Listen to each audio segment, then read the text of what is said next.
to be with you all today. I'm going to sing some of my original songs to you, and later on, I will worship with you. Are you ready?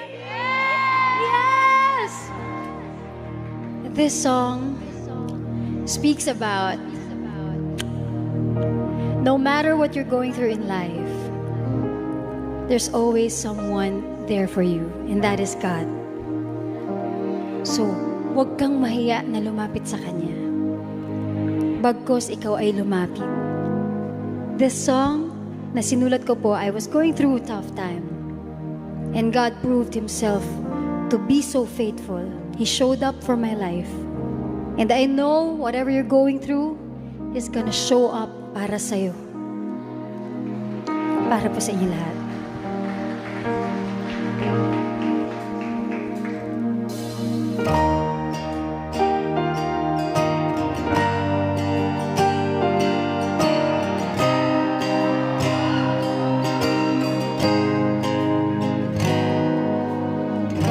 Pikit man